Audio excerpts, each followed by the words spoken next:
Aku percaya sesuatu yang luar biasa baik terjadi padaku hari ini. Terima kasih Tuhan. Aku percaya sesuatu yang luar biasa baik terjadi padaku hari ini. Terima kasih Tuhan. Hari ke-46 live Facebook. Dan saya baru saja melihat ekspresi tulisan dari teman-teman yang dipasang di FB. Dan saya merasa bersyukur atas apa yang sudah saya baca sehingga mengenapi atau menambahkan dari 5 hal yang saya syukuri hari ini. Bersyukur bahwa saya masih, kata masih dihapus. Bersyukur bahwa Tuhan berikan saya kesempatan untuk hidup sehat. Merayakan kesehatan tubuh dengan bekerja. Bersyukur internet lancar. Dan hari ini ada sukacita yang ditambahkan karena ada kelulusan. Terlibat dalam proses kelulusan. Menemani anak yang lulus.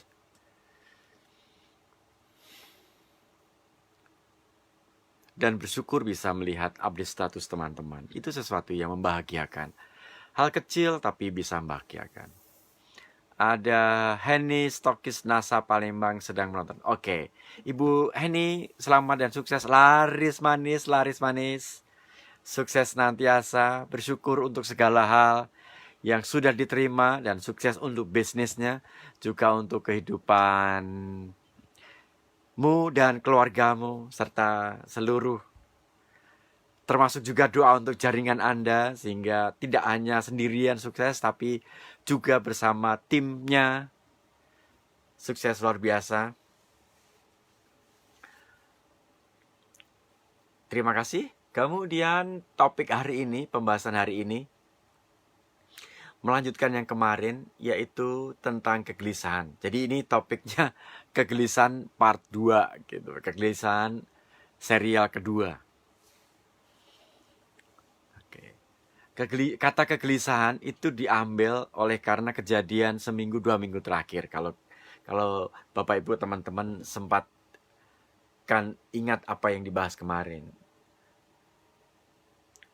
Terus ada yang protes, bukan protes ya, dikasih kenapa pilihan katanya yang dipilih adalah kegelisahan, bukankah ada kebahagiaan dan kegembiraan?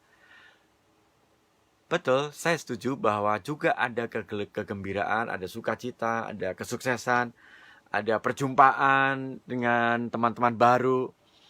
Namun nampaknya kegelisahanlah yang menguat, sehingga itu saya sadari dan saya terima sebagai sesuatu yang saya angkat di topik kemarin dan hari ini. Kalau hari ini kegelisahannya akan berdasarkan pengalaman kita. Berdasarkan pengalaman kita, milik kita. Kalau kita masih ingat yang kemarin itu adalah milik orang lain yang kita tangkap sebagai kegelisahan, lalu kita tidak menyadari bahwa sejatinya itu bukan kegelisahan kita, maka saya mengizinkan kegelisahan itu kembali kepada pemiliknya dengan kesadaran di dalamnya. I returned it to the sender with consciousness attached. Saya kirimkan kembali kekerasaan kegelisahan ini kepada pengirimnya supaya disadari. Saya kirimkan kembali perasaan kegelisahan ini kepada pengirimnya dengan kesadaran di dalamnya. Kenapa kesadaran itu harus terima? Karena hanya dengan penerimaan lalu bisa diolah. Hanya dengan penerimaan kemudian baru bisa diolah. Kita tidak bisa memberikan sesuatu yang tidak kita miliki. Itu sama dengan kita tidak bisa mengelola, belajar dari pengalaman kehidupan ini kalau kita tidak simpan itu dalam kehidupan kita. Atau kita rasakan. Itu menegaskan bahwa termasuk iman kita harus melampaui iman warisan kita. Kita harus melampaui dari pengalaman kehidupan kita bahwa apa yang saya yakini itu sungguh-sungguh sebagai pengalaman ketubuhan, pengalaman perasaan, pengalaman pikiran saya bahwa itulah yang saya alami, bukan ceritanya orang lain. Bukan ceritanya orang lain. Maka ini sebuah pesan juga untuk teman-teman yang Yang NASA bisnis jaringan bukan? Mungkin ya, mungkin bisnis jaringan. Atau bisnis apapun sebenarnya. Kita tidak pernah bisa membuat orang lain sukses. Nggak ada. Kita nggak bisa membuat orang lain sukses. Tetapi kita bisa membantu orang lain untuk sukses. Membantu, tapi kita membuat orang lain nggak bisa. Dan sama juga, kenapa saya ingin melakukan sesuatu untuk Anda? Karena saya juga harus memahami apa persis yang kebutuhan Anda. Oleh karena itu ketika saya meminta tolong kepada orang lain, sejatinya saya memperjelas diri saya apa persisnya yang saya inginkan. Sehingga orang lain bisa membantu kita. Ketoklah pintu, sehingga akan dibukakan bagimu. Kalau kita nggak pernah ketok-ketok, orang nggak tahu butuhnya apa. Kalau kita nggak pernah minta, orang nggak tahu juga mau berinya apa. Gitu. Maka memperjelas diri sendiri, tahu tujuan saya, tahu apa sih yang menjadi tujuan saya, itu sebenarnya membantu diri sendiri, supaya orang lain bisa membantu kita.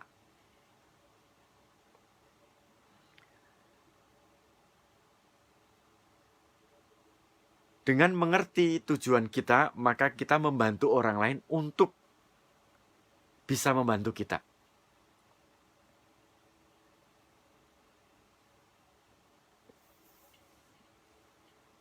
Oke, kembali ke topik lagi. Kegelisahan yang kita miliki itu pun harus disadari juga datangnya dari mana dan milik saya di masa lampau, di masa sekarang, atau di masa depan. Atau di masa depan, maksudnya begini. Kalau saya mengkhawatirkan bahwa bisnis saya nanti akan jalan atau enggak, bisa enggak saya ngajak orang? Ini kalau bisnis networking ya, kalau bisnis jaringan. Bisa enggak saya ngajak orang? Atau kalau bisnis pribadi, bisa enggak saya buka kelas? Buka kelas, kemudian orang mendaftarkan, lalu saya bisa mendapatkan uang dari sana. Bisa enggak saya buka training online, sehingga nanti orang kemudian menjadwalkan diri, mengagendakan diri mereka untuk join di kelas saya. Itu belum kejadian, tetapi itu kekhawatiran di masa depan yang kita tarik di zaman sekarang, yang di kondisi sekarang ini. Contoh lainnya apa? Nah, kita melihat anak kita nih, anak kita nggak mau belajar nih, sedang nggak mau belajar. Kemudian kita udah bilang, kamu mau jadi apa? Nanti di masa depan kamu nggak akan bla bla bla bla, macam-macam. Itu kejadiannya memang akan terjadi di masa depan, tetapi beban di masa depan kita sudah tarik di masa sekarang. Sehingga hal-hal apa yang mungkin nanti akan terjadi kita omongin sama anak kita. Jebret, jebret, jebret. Dan lalu anak kita menjadi bukannya termotivasi, bukannya kita memotivasi, malah menjadi demotivasi, malah menjadi tidak termotivasi. Maka sebenarnya ketika kita memahami datangnya dari mana kekhawatiran itu, lalu kita bisa menempatkan pada porsinya, menempatkan pada tempatnya. Misal juga nih, kita punya pengalaman bahwa seseorang, kita contoh ambil bisnis apa? Bisnis, saya lihat dari sini ada siapa saja nih. Ini teringat dengan Ibu Susiana Lukas. Ibu Susiana Lukas ini saya kenal banget. Saya dulu sewaktu saya masih belum menikah ada dan terlibat dalam sebuah lembaga pemberdayaan masyarakat itu di CU Credit Union tentang keuangan ini. Nah, tentang keuangan sendiri juga bisa berdasarkan kita bisa jadi berangkat dari pengalaman di masa lalu seolah-olah menghakimi pengalaman masa lalu itu untuk melihat masa sekarang. Dan kita bisa jadi sangat terjebak di situ. Saya urusan keuangan tidak bagus. Dan selalu aja ada pengalaman negatif tentang uang. Gitu. Sehingga saya ketika ada dihadapkan pada problem keuangan, saya misalnya nih, setiap kali, saya dulu ngalamin yang satu ini, ngalamin betul. Setiap bulan April itu saya selalu merasa kurang uangnya. Kurang uang. Karena apa? Di situ saya harus punya bayar tagihan motor. Jadi saya ingatnya kalau bayar pajak itu rasanya berat sekali. Bayar pajak itu rasanya berat sekali. Karena apa? Ya karena pengalaman di masa lalu itu. Dan saya membawa pengalaman-pengalaman kesulitan saya, kesalahan saya, dan kecerobohan saya di masa lalu itu benar-benar saya bawa kemana-mana sampai di sekarang ini. Itu bisa saja terjadi. Sehingga apa? Kita membawa kegelisahan kita, pengalaman kehidupan kita di masa lalu hingga sekarang ini, lalu menjadikan sebagai tolok ukur satu-satunya. Bukan kondisi yang sekarang ini. Itu jebakan kegelisahan, jebakan pengalaman di masa lalu. Jadi ada dua ya setidaknya ya. Satu, kekhawatiran di masa depan yang kita tarik untuk sampai di sekarang ini. Kemudian pengalaman di masa lalu yang kita tarik di masa sekarang. Dua-duanya itu mestinya hanya memberikan referensi saja. Hanya memberikan referensi saja. Bukan untuk menjadi satu-satunya tolok ukur kita membuat keputusan, enggak. Betul bahwa kekhawatiran di masa depan itu ada, betul. Tapi itu ditarik saja. Karena apa? Karena kekhawatiran kita bisa jadi jauh lebih besar. Kalau kita langsung narik, karena kejadian ini masih sekarang nih. Saya punya utang 2 juta nih. Contohnya hutang 2 juta. Kemudian membayangkan, waduh, nanti kalau 2 juta bunga berbunga, kemudian bunga berbunga dan bunga berbunga, wah saya nggak akan bisa menyelesaikan hutang saya nih. Padahal kejadiannya itu juga nggak seserem-serem itu. Karena apa? Karena pengalaman kekhawatiran itu memproyeksikan diri kita seolah-olah nanti itu akan kejadian. Dan hati-hati, karena apa yang selalu kita pikirkan itu malah bisa jadi kejadian. Artinya apa? Artinya setelah kita menemukan bahwa datangnya kekhawatiran, datangnya ketakutan, datangnya kegelisahan itu datang dari masa depan, maka aku kirimkan kembali kegelisahanku yang di masa depan ini untuk kembali ke masa depan. Dengan penuh kesadaran. Ini perasaan milik saya. Tetapi milik saya bukan yang sekarang. Sehingga saya kembalikan di masa depan. Sama juga, kalau kita memiliki pengalaman yang negatif di masa lalu, dan itu membuat kita lalu stuck, berhenti, bukan hanya yang negatif loh ya, bahkan kebahagiaan, kesuksesan di masa lalu itu juga sama memiliki poin yang sama. Dia juga bisa menjebak kita. Seolah-olah saya selalu berhasil di masa lalu. Maka dua-duanya, entah kegelisahan, entah kekhawatiran, entah juga kecemburuan, rasa iri, atau apapun bahkan yang memberdayakan, seolah-olah memberdayakan. Kalau itu punyanya masa lalu, kirim kembali ke masa lalu. Terima itu sebagai pengayaan untuk masa sekarang. Aku kirimkan kembali segala perasaan yang aku miliki, kekhawatiran di masa lalu, kembali ke masa lalu, dan biarlah menjadi milik masa lalu. Dan sekarang aku hidupi yang sekarang. Kini, sekarang, di tempat ini. Kalau itu punya masa lalu, berikan ke masa lalu. Kalau itu punya masa depan, berikan ke masa depan. Dan tidak ada yang permanen di masa lalu, tidak ada yang permanen. Itu banyak sekali perubahan. Bahkan sebut saja diri kita. Saya dulunya orangnya selalu optimis. Dan saya merasa bahwa saya dimanapun optimis gitu loh. Sehingga ketika menghadapi sesuatu yang baru, situasi yang baru, yang di mana saya sendiri itu adalah kolam baru, saya merasa bahwa saya nggak mau ke situ. Karena apa? Saya biasanya optimis. Ketika itu kolam baru dan kolam yang saya nggak kenali, enggak ah. Karena di situ saya tahu bahwa saya nanti bisa jadi tidak optimis. Dan itu membuat kita sekat untuk tidak bertumbuh dan berkembang. Maka menyadari kondisi sekarang ini, ada yang menyadari bahwa inilah aku, diriku yang sekarang ini, yang sedang menghadapi apapun masalahnya, menghadapi apapun kegembiraannya.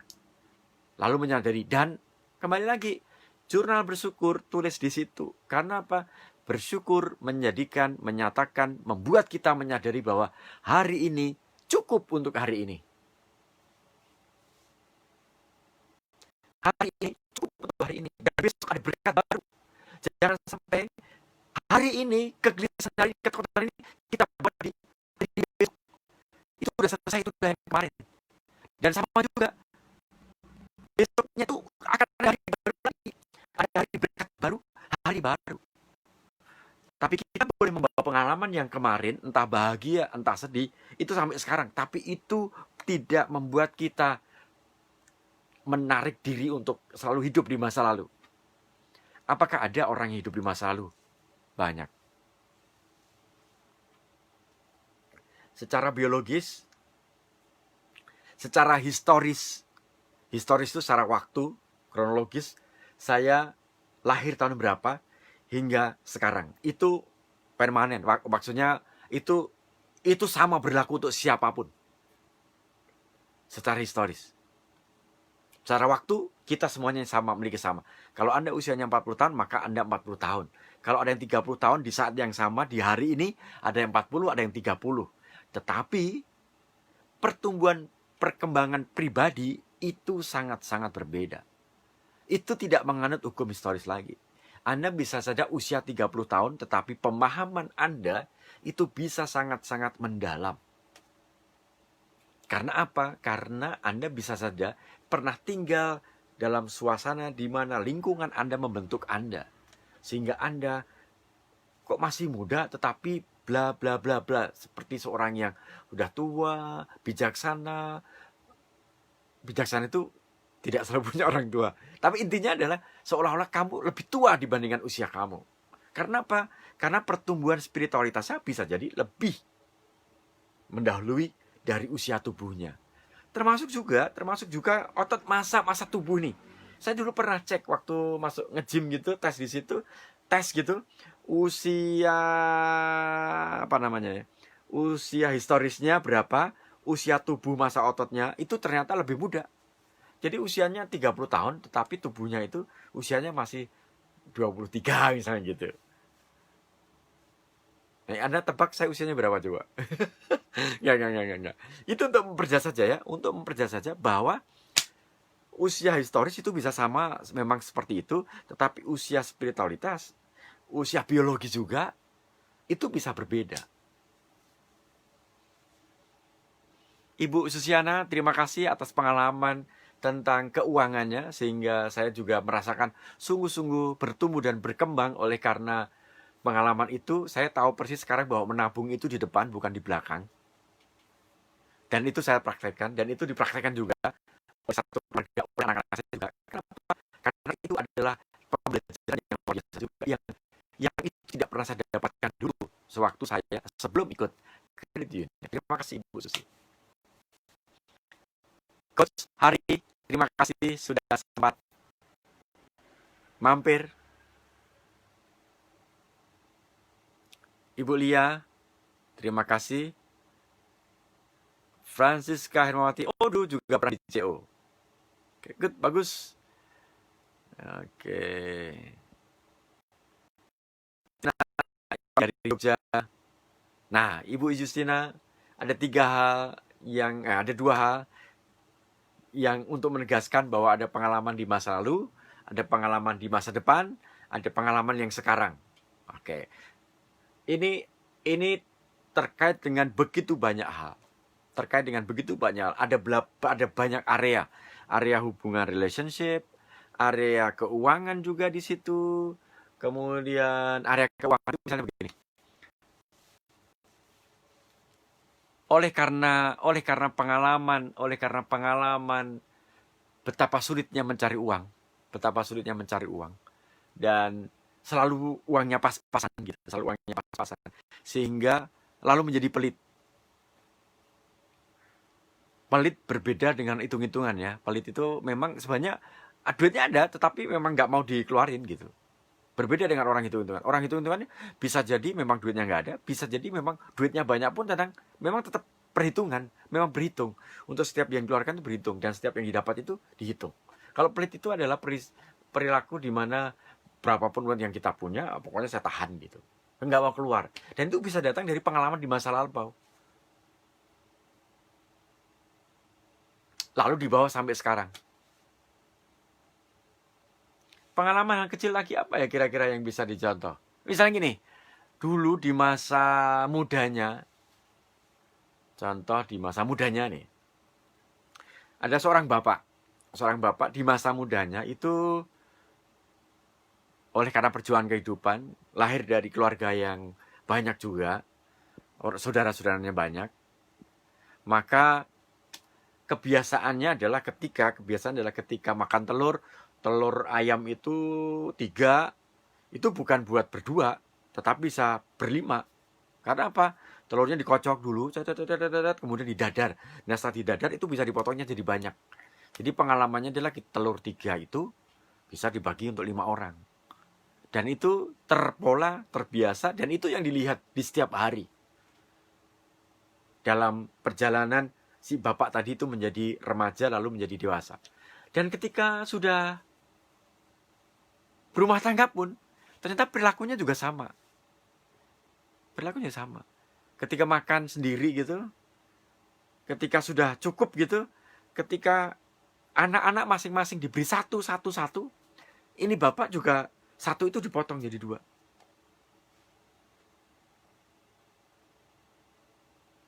Karena apa?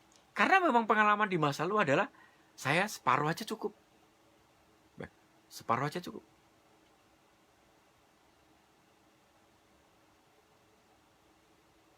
Ambil ayam juga sama. Satu potong paha itu bisa dibagiin ke anak-anaknya yang lain. Sehingga apa? Rekaman di pengalaman masa lalu dibawa sampai di sekarang. Dan pasti juga itu akan turun dalam beberapa hal. Turunannya itu bisa turunan berhal. Dia akan berpesan kepada anak-anaknya tentang bahwa hidup berhemat itu luar biasa, bahwa hidup ngirit itu luar biasa, bahwa hidup berbagi itu luar biasa, bahwa kehidupan ini haruslah saling memberi, saling memperhatikan. Dan turunan dari perilaku itu pun juga hal yang positifnya juga banyak banget. Bapak Ibu, teman-teman semuanya, tidak ada yang salah dengan apa yang menjadi value-nya Bapak tadi, nggak ada yang salah. Dan bahkan mewariskan sesuatu pengalaman yang luar biasa. Pengalaman berbagi, pengalaman memperhatikan orang lain gitu. Yang akan kita ingat sekarang adalah itu di masa di mana Bapak ini dulu dibesarkan. Kondisinya seperti itu. Lalu ketika dunia yang dihadapi sudah berbeda, ketika oleh karena pengalaman keberhasilan di masa lalu itu, ngiritnya di masa lalu, hemat di masa lalu itu bisa jadi dibawa ke kehidupan harian yang sejatinya Bapak ini sudah melampaui dari kalaupun makan 2 juga nggak apa-apa. Kalaupun makan 2 juga nggak apa-apa.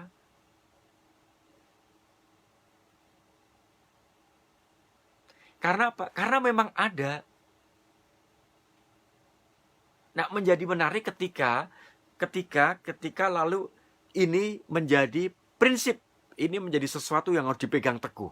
Lalu ketika anak mengambil 2, jangan boleh, ngirit kamu, hemat kamu. Lalu cucunya lebih hebat lagi. Karena apa?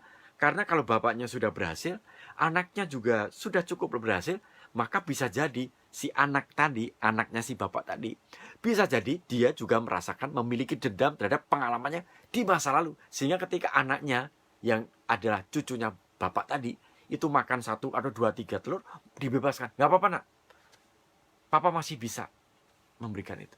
Lalu apa? Konfliknya nilai. Bukan konfliknya di ini, tapi ada nilai-nilai keyakinan yang dimiliki yang berbeda.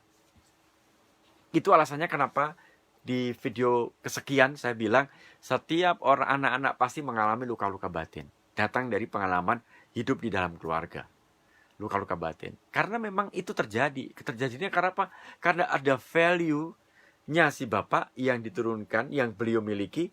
Kemudian si anak itu pasti memiliki value-nya sendiri. Value yang terkait dengan tugas perutusannya dia di dunia ini.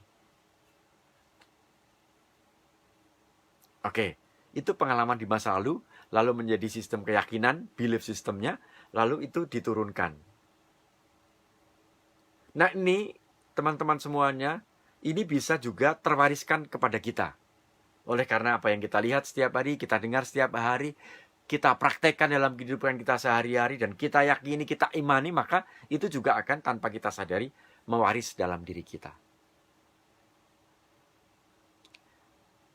Pengalaman di masa lalu, pengalaman di masa sekarang, pengalaman di masa yang akan datang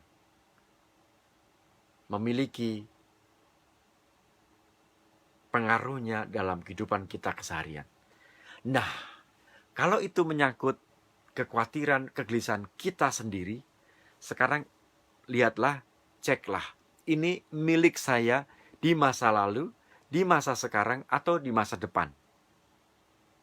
Kalau itu punyanya masa lalu, katakan saja referennya ini.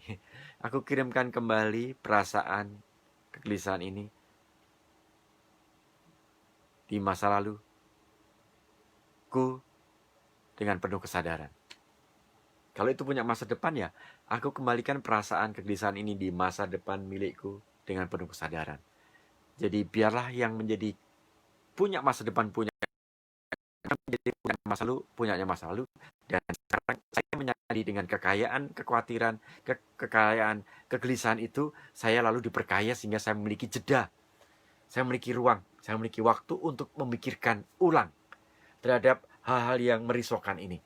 Jurnal bersyukur, kursus bersyukur, dan apa yang kita syukuri setiap hari ini memberikan kita kesempatan untuk hidup di masa kini dan sekarang ini. Itulah kekuatannya. Jurnal bersyukur. Dan hukum-hukum yang mengikuti bersyukur itu dahsyatnya luar biasa. Hukum-hukum yang mengikuti, yang ada di sekitar itu, daya tarik, kekuatan tarik menarik menjadi magnet apapun, itu karena ada di sana. Ketika kita membuka ruang, kita menjadi bahagia, kita menemukan berkelimpahan dengan rasa syukur itu, maka hal-hal yang kita inginkan yang terjadi, yang mestinya terjadi dalam hidup kita, dia akan datang dan mewujudkan dirinya melalui kehidupan kita. Maka mari kita syukuri setiap kondisi kita hari ini, kita syukuri apapun yang kita alami. Dan ketika kita mengatakan itu ada musibah, sesuatu yang tidak kita inginkan terjadi, kita syukuri dan kita lihat di balik itu ada peristiwa apa yang bisa aku tarik sebagai pesan. Maka ketika musibah, sesuatu yang tidak ingin kita harapkan terjadi, itu kita sudah memiliki kapasitas yang dibutuhkan untuk menyelesaikan masalah itu. That's it. Aku percaya sesuatu yang luar biasa baik terjadi padaku hari ini. Terima kasih Tuhan.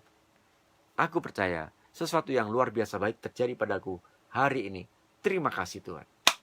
Keseruan apa lagi yang akan aku jumpai di sepanjang hari ini? Esok pagi, hari Selasa, dan hari berikutnya lagi, biarlah itu menjadi keseruan yang akan kita temukan. Aku percaya sesuatu yang luar biasa baik terjadi padaku hari ini. Terima kasih Tuhan. Terima kasih Jessica Herdianti. Terima kasih Gusti Ngurah, istri Ngurah. Terima kasih Coach Hari. Terima kasih Ibu Lia. Terima kasih Francisca Hermawati. Ibu Susana Lukas, terima kasih. Terima kasih. Oke, Ibu Justina Isparwanti, terima kasih. Berkat Tuhan melimpah untukmu, berkat dalam. Ernita Natali Ares, saya sudah menyapa saudaramu juga Ares. Selamat, kabar baik, semoga selalu di Bintan. Kapan kita bisa di Lagoy? Saya sempat di sana dan melihat ada apa namanya yang cinta-cinta itu, kunci-kunci itu keren banget. Keren banget. Itu mengingatkan pengalaman ketika ada di Bintan.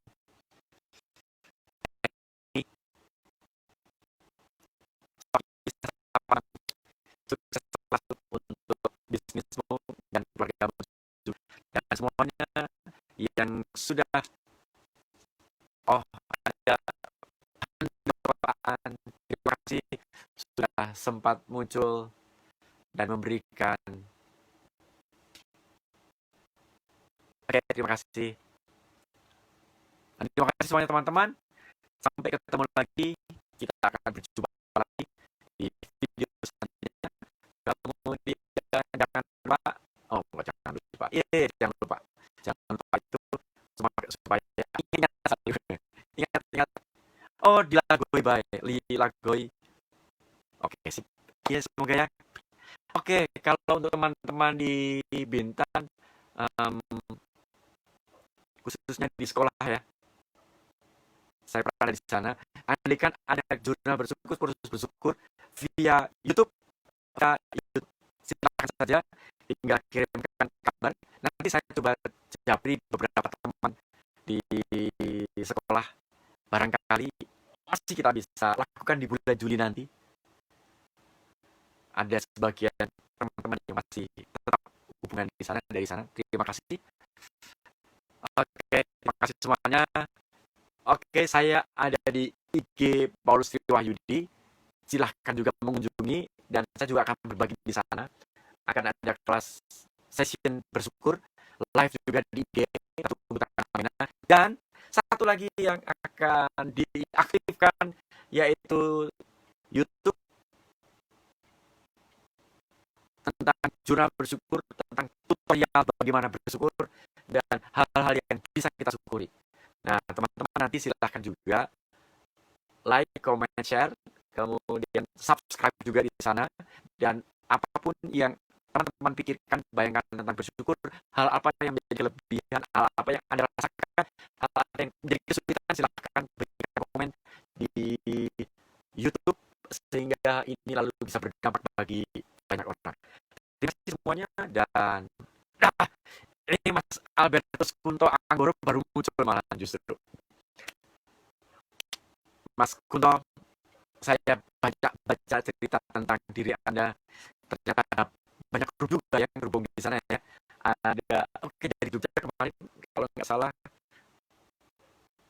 siapa yang punya omah beningnya, lupa saya, Ibu Heru yang punya omah bening. Saya juga belum sempat mampir ke sana waktu itu. Seandainya nanti sampai di Jogja, kemudian sempat mampir, ternyata saya hanya sampai di Ganjuran dan nggak sempat sampai di omah bening.